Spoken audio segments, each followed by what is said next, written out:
Welcome to the Ancient Cookware channel, where on every episode, we show you different aspects of our products, such as how they are made, how to use, cure, and use our products, how to properly care for them,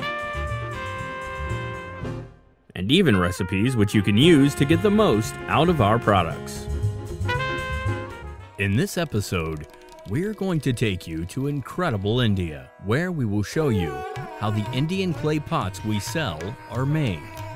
To get to where they make our pottery, you have to leave the big city and head way south, until you get to the exotic land of Tamil Nadu. There, the pottery making process starts by the arduous task of mining the clay from the banks of the local river. The clay is extracted from the banks of the river in large, semi-dry clumps.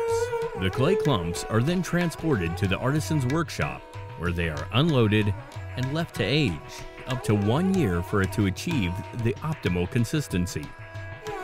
After aging, the clay is broken into smaller pieces and laid outside in the sun to dry. From there, they are taken inside the workshop for further processing.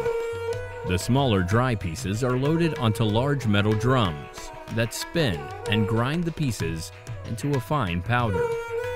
Water is added to the fine powder and mixed further until a water and clay mixture is formed.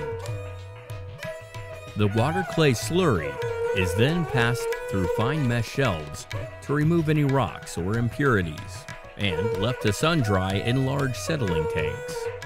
After most of the water is evaporated, the now soft clay is further processed by passing the clay several times through large rollers which knead the clay until it reaches the correct uniform consistency. There are two different processes which are used to make our pots: hand-thrown using a potter's wheel and using a jigger and jolly machine. First, we will see how the clay pots are made on the potter's wheel. The artisan starts out with a moist clump of clay, and slowly, as he lets his hands dance around the clay, he coaxes a shape out of the clay, making it rise and expand as if magic. The piece is continually shaped, and the mouth is eventually narrowed and flattened. Once finished, the artisan simply runs a piece of wire at the base of the pot, separating pot from the rest of the clay. The second method is using a jigger and jolly machine. To make a pot, a plaster cast mold made from an original piece is placed in the spinning spindle of the machine. A lump of clay is thrown into the mold as the mold spins at very high speed. Using centrifugal force, the soft clay is pressed onto the walls of the mold, and a tool on the machine shapes and trims the excess away from the mold. After drying for about 10 to 15 minutes, the clay shrinks and workers are able to pop the pieces from the molds.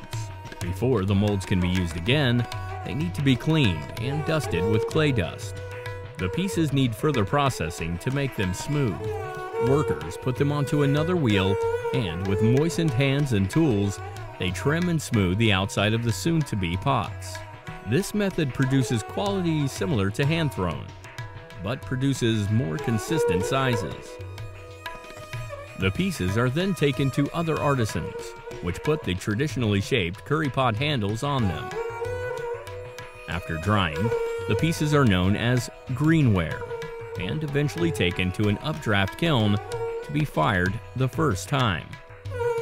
The updraft kiln works by having the flames move up through the wares and eventually escaping through the top.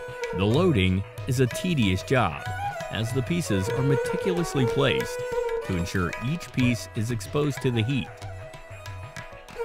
In the meantime, at the bottom of the kiln, a slow fire is started. The sticks on top of the kiln are then stacked with straw, which will act as insulators to keep the heat in the kiln. A slurry of water and regular mud is prepared. This slurry is put on top of the straw to further insulate the kiln and keep in the heat.